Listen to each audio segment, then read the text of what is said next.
વિદ્યાર્થી મિત્રો,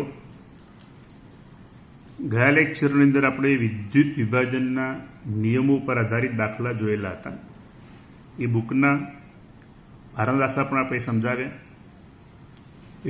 આપણે આગળ જોઈએ થિયરીમાં બેટરી કે જેનો ઉપયોગ આપણે વિદ્યુત ઉર્જાના સ્ત્રોત તરીકે થાય. આપણે ઘડિયાળની અંદર જે સેલ વાપરીને બેટરી કહેવાય, એક્ટિવામાં હોય, બાઇકની અંદર હોય, ગાડીમાં હોય, ટ્રકની અંદર હોય, નાના રમકડાઓની અંદર જે સેલ વપરાય એ બેટરી કહેવાય. એ બે પ્રકારના હોય, પ્રાથમિક કોષ અને દ્વિતીયક કોષ. પ્રાથમિક કોષ કોને કહેવાય? તો જે કોષ લાંબા સમયના વપરાશ બાદ બિન ઉપયોગી બની જાય અથવા પુનઃજીવિત ન કરી શકાય તેવો કોષ હોય એને હંમેશા પ્રાથમિક કોષ કહેવાય.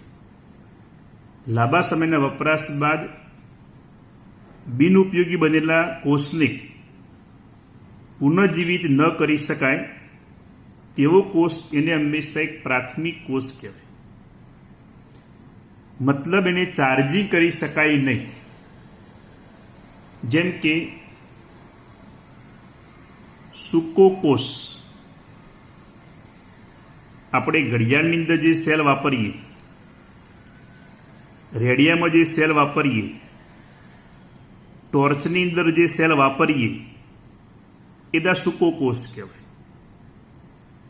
એકવાર એ કોષ વપરાઈ જાય, ડિસ્ચાર્જ થઈ જાય, પછી એને ચાર્જિંગ કરી શકાતો નથી, એને પુનઃજીવિત કરી શકાતો નથી. માટે એવા કોષને હંમેશા એક પ્રાથમિક કોષ કહેવાય. એ રીતે મર્ક્યુરી કોષ એટલે હાથ ઘડિયાળની અંદર જે સેલ હોય અથવા નાના નાના રમકડાઓની અંદર જે સેલ આવે એ સેલને એક મર્ક્યુરી કોષ કહેવાય. આપણી ભાષામાં બટન સેલ કહેવાય. નાનો કોષ હોય બટન જેવો, એવો કોષ એકવાર બિનઉપયોગી બની જાય પછી એને પુનઃજીવિત કરી શકતા નથી. માટે એને હંમેશા એક પ્રાથમિક કોષ કહેવાય. દ્વિતીય કોષ તો લાંબા સમયના વપરાશ બાદ બિનઉપયોગી બનેલા કોષને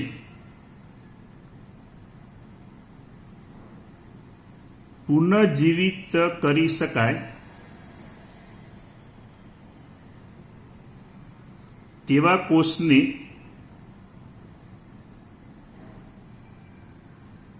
દ્વિતીય કોષ અથવા એને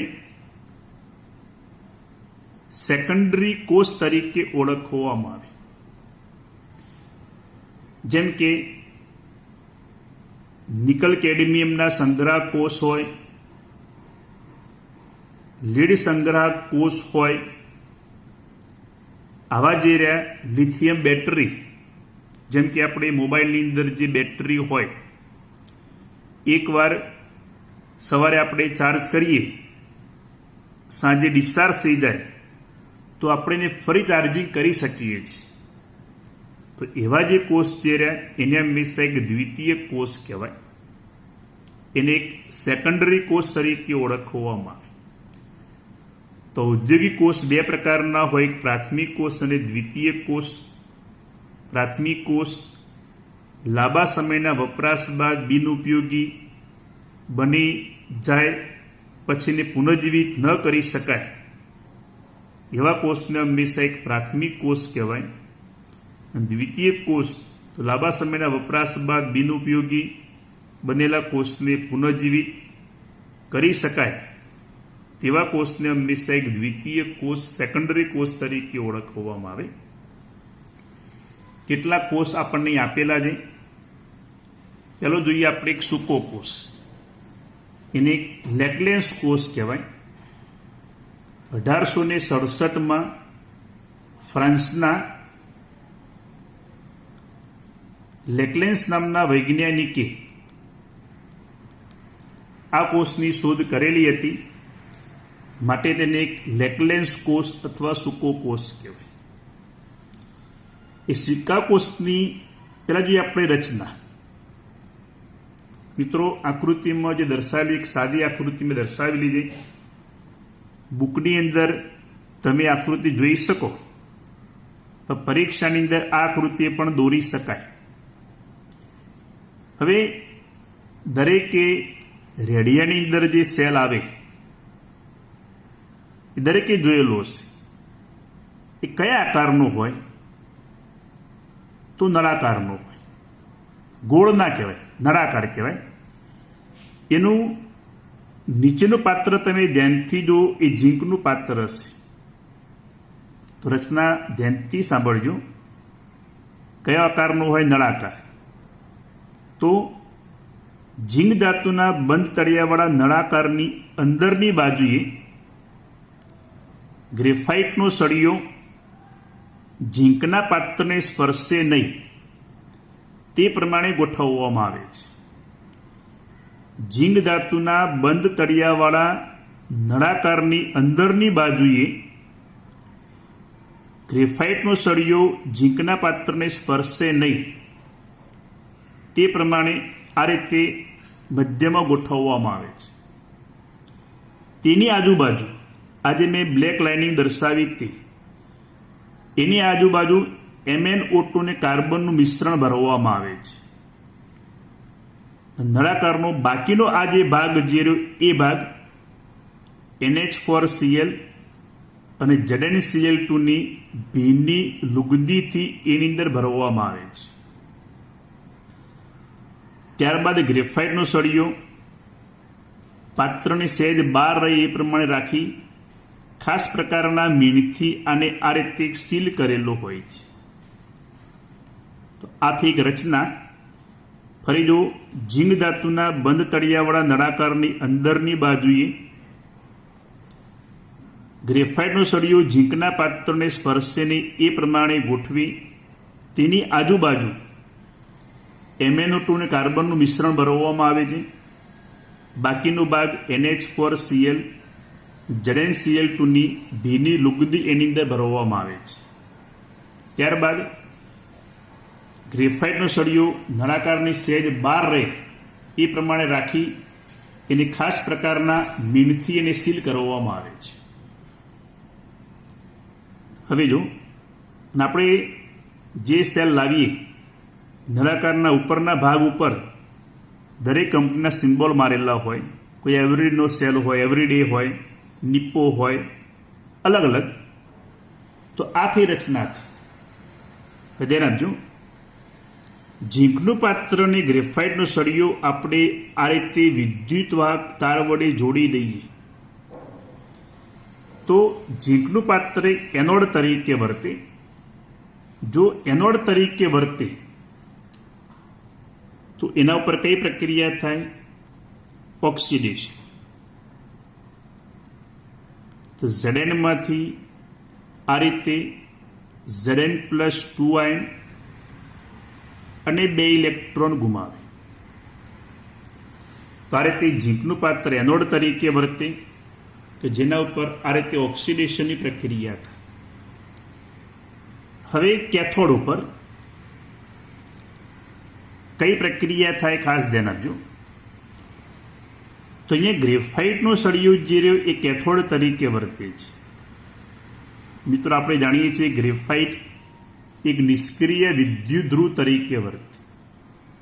એટલે ગ્રેફાઇટના પરમાણુ કોઈ જગ્યાએ રિડક્શન પ્રક્રિયામાં ભાગ અનુભવશે નહીં. પણ ગ્રેફાઇટના સળિયાની સંપર્કમાં શું ભર્યું આપણે? MnO2. તો MnO2 લુગદીની અંદરથી NH4 પ્લસ આયન આ બે ઇલેક્ટ્રોન છૂટા પડે તે એ ની વચ્ચે પ્રક્રિયા થઈ આ રીતે Mn2O3 plus NH3 plus H2O છૂટા પડે. સમીકરણ બેલેન્સ કરીએ તો Mn ની સંખ્યા અહીંયા 2, તો આપણે અહીંયા 2 વડે ગુણી કાઢીએ. ધ્યાન આપજો મિત્રો. બીજું, આપણે બંને બાજુ વીજભારની સંખ્યા બેલેન્સ કરીએ તો વીજભારની સંખ્યા બેલેન્સ કરવા માટે અહીંયા -2 છે, તો અહીંયા +2 થાય. 2 નાઇટ્રોજન તો આપણે અહીંયા 2 વડે ગુણીએ.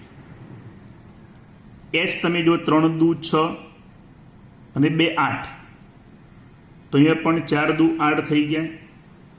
તો ઘણા પ્રશ્ન થાય અને પરીક્ષામાં MCQ પણ પૂછાય કે ભાઈ સૂકા કોષમાં નીચેનામાંથી કોનું રિડક્શન થાય છે. એટલે ઘણા મિત્રો વિચારે સાહેબ અહીંયા ધન વીજભાર હતો 0 થઈ ગયો. નહીં મિત્રો, રિડક્શન કોનું થાય તો MnO2, જેમાં Mnનો ઓક્સિડેશનના +4 હતો અને Mn2O3માં Mnનો ઓક્સિડેશનના +3 છે. તો આ રીતે +4 માંથી +3, તો ખાસ યાદ રાખજો સૂકા કોષમાં MnO2નું રિડક્શન થાય છે. તો આ રીતે આપણે ઝીંકનું પાત્રને ગ્રેફાઇટના સળિયાને વિદ્યુતવાહક તાર વડે જોડીએ તો વિદ્યુત ધ્રુવ ઉપર આ રીતે રાસાયણિક પ્રક્રિયા થઈ એની અંદર વિદ્યુત પ્રવાહ ઉત્પન્ન થાય છે. મિત્રો, અહીંયા 2 પ્રશ્ન છે કે સૂકો કોષ એ પ્રાથમિક કોષ શા માટે છે. હું સમજાવવામાં ધ્યાન આપજો. સૂકા કોષને પ્રાથમિક કોષ શા માટે કહે છે? તો ઘણા વિદ્યાર્થી પ્રાથમિક કોષની વ્યાખ્યા લખી નાખશે, પણ નહીં. પ્રશ્ન એ છે કે સૂકા કોષને પ્રાથમિક કોષ શા માટે કહે છે? તો સૂકા કોષમાં આપણે Mn+3નું Mn+4માં વિદ્યુત પ્રવાહ દિશા ઉલટાવીને +3 માંથી +4માં ઓક્સિડેશન કરી શકતા નથી. ફરી ધ્યાન આપો કે સૂકા કોષમાં Mn+3નું Mn+4માં ઓક્સિડેશન વિદ્યુત પ્રવાહ દિશા ઉલટાવીને કરી શકાતા નથી. ઝીંકનું પાત્ર Zn માંથી Zn+2 તો બનશે જ. એકવાર +4 માંથી +3માં રૂપાંતર થઈ ગયું તો +3નું +4માં વિદ્યુત પ્રવાહ દિશા ઉલટાવીને અર્થાત ચાર્જિંગ કરીને +4માં રૂપાંતર કરી શકાતું નથી. બળે આ કોષ એકવાર બિનઉપયોગી બની ગયા પછી ફરીને પુનઃજીવિત કરી શકાતો નથી, પુનઃઉત્પાદિત કરી શકાતો નથી. માટે તેને એક પ્રાથમિક કોષ તરીકે ઓળખવામાં આવે. બીજો પ્રશ્ન છે સૂકા કોષમાં કેથોડ ઉપર મળતી મેગ્નેઝિયમયુક્ત નિપજનો આધાર શાના ઉપર છે? પ્રશ્ન ધ્યાન આપજો કે સૂકા કોષમાં કેથોડ ઉપર મળતી મેગ્નેઝિયમયુક્ત નિપજનો આધાર શાના ઉપર છે? તે કોષના સતત વપરાશના સમય ઉપર. નંબર 2 વપરાશ વચ્ચેના સમયગાળા ઉપર. મિત્રો, આ બધી ઘટના હું ખાલી તમને સમજૂતી માટે આપું છું. તમારે થિયરી બુક પ્રમાણે કરવાની, એની અંદર બધું લખ્યું નહીં હોય. થિયરી એકદમ ઇઝી જ છે. તમે પેમ્ફલેટમાં એકવાર મારો લેક્ચર સાંભળ્યા પછી બહુ ઇઝીલી સમજણ પડશે. પણ અહીંયા જે વધારેની માહિતી આપવું એટલે કદાચ કોઈ બહારની પરીક્ષામાં પ્રશ્ન પૂછાય એટલા માટે સમજાવું છું. પહેલો પ્રશ્ન કયો હતો કે સૂકા કોષને પ્રાથમિક કોષ શા માટે કહે છે? તો સૂકા કોષમાં Mn+3નું Mn+4 માં ઓક્સિડેશન વિદ્યુત દિશા ઉલટાવીને કરી શકાતું નથી, માટે આ કોષ એકવાર મૃત બન્યા પછીને પુનઃજીવિત કરી શકાતો નથી, માટેની પ્રાથમિક કોષ કહે છે. બીજો પ્રશ્ન, સૂકા કોષમાં કેથોડ ઉપર મળતી આ મેંગેનીઝયુક્ત નિપજનો આધાર શાના ઉપર છે? તો એક કોષના સતત વપરાશના સમય ઉપર, બે વપરાશ વચ્ચેના સમયગાળા ઉપર. ધારો કે ખાલી તમને ઉદાહરણ સમજાવું. પહેલી રીત પ્રમાણે ધારો કે આપણે ઘરે રેડિયાનો ઉપયોગ આ રીતે કરીએ. સવારે આપણે 7 વાગે રેડિયો ચાલુ કરીએ, રેડિયો મિર્ચી સાંભળવા માટે, અને 12 વાગે બંધ કરી દઈએ. ફરી રેડિયો 1 વાગે ચાલુ કરીએ, સાંજે 5 વાગે બંધ કરીએ, 6 વાગે ચાલુ કરીએ, સાંજે 10 વાગે બંધ કરીએ. એક મેથડ આપણે રેડિયોનો આ રીતે ઉપયોગ કર્યો, જેમાં સતત વપરાશ સમય વધુ, બે વપરાશ વચ્ચેનો સમયગાળો ઓછો છે, મતલબ બ્રેક 1 જ કલાકનો થયો. બીજી રીત, કેટલાક મોટી ઉંમરના માણસો જે હોય કે જે રેડિયાનો ઉપયોગ માત્ર સમાચાર સાંભળવા માટે જ કરે, તો સવારે 7 વાગે ચાલુ કરે, 7:30 બંધ કરી દે. 12 વાગે ચાલુ કરે, 12:30 બંધ કરી દે. ફરી પાછા સાંજે 6 વાગે ચાલુ કરે, 6:30 બંધ કરી દે. તો બીજી રીતમાં સતત વપરાશ સમય ઓછો, બે વપરાશ વચ્ચેનો બ્રેક વધારે છે. મિત્રોને સતત કોષ ચાલુ ને ચાલુ હોય તો એને ગરમ થાય તો પ્રક્રિયા વેગ વધે, તો MnO2માંથી Mn2O3 ઝડપી બને. તો આવો કોષ હંમેશા ઝડપી ખલાસ થઈ જાય, ઝડપી ડિસ્ચાર્જ થાય. પણ આ રીતે આપણે વાપરીએ તો એ કોષને લાંબા સમય સુધી સાચવી શકાય. એટલા માટે આપણા ઘરે આપણા જે વડીલો હોય, ટોર્ચની અંદર એકવાર ટોર્ચ ઉપયોગ કરી દીધો, પછી ટોર્ચ જ્યારે ઉપયોગ ન કરવાનો હોય ત્યારે એની અંદરથી આપણે સેલ બહાર કાઢી દઈએ છીએ. જો સેલ એમાં સતત ભરાયેલા જ હોય તો પ્રક્રિયા ચાલુ રહેવાની, તો એવા કોષ હંમેશા ઝડપી ડિસ્ચાર્જ થઈ જાય. એટલા માટે ટોર્ચનો એકવાર ઉપયોગ થઈ જાય પછી આપણે સેલ બહાર કાઢી લઈએ. જ્યારે ઉપયોગ કરવાનો ફરીથી, ત્યારે ફરી આપણે સેલ ભરાવીએ છીએ, જેથી આ પદ્ધતિ પ્રમાણે કોષ લાંબા સમય સુધી ચાલી શકે. ત્રીજો પ્રશ્ન, સૂકો કોષ એ સંપૂર્ણ સૂકો હોતો નથી, કારણ કે એમાં NH4Cl અને ZnCl2ની ભીની લુગદી ભરેલી હોય છે. ધ્યાન આપજો. અહીંયા Zn+2 જે ઉત્પન્ન થયા એ Zn+2 શું કરશે? તો NH3 સાથે પ્રક્રિયા કરી Zn NH3 આ રીતે એક સંકીર્ણ સંયોજનમાં રૂપાંતર પામશે.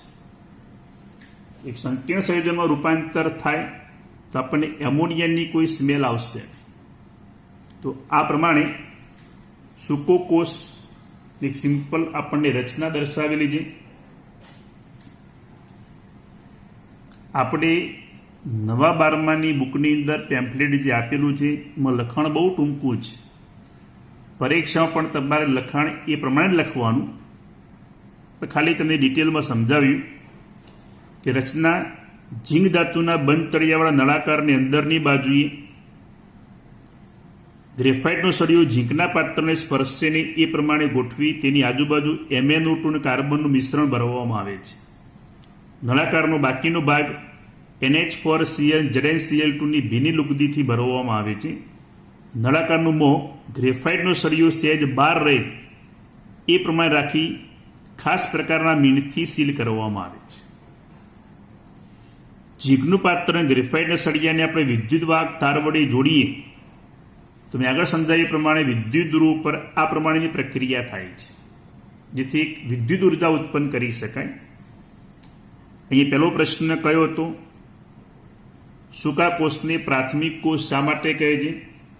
તો સૂકા કોષમાં કેથોડ ઉપર Mn+3નું Mn+ ફોર્મ ઓક્સિડેશન વિદ્યુત પ્રવાહ દિશા ઉલટાવીને કરી શકાતું નથી.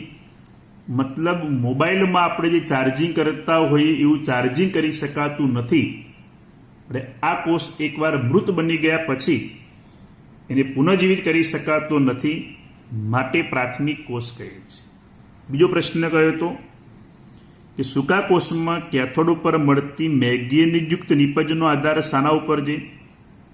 તો એ કોષના સતત વપરાશના સમય ઉપર અને બે વપરાશ વચ્ચેના સમયગાળા ઉપર. એ અને બી મેથડ મેં તમને સમજાવી.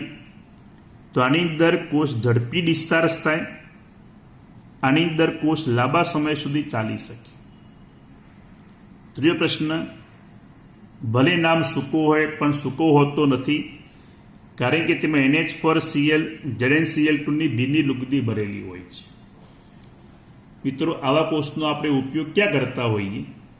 તો એક સિમ્પલ રેડિયાની અંદર, બીજું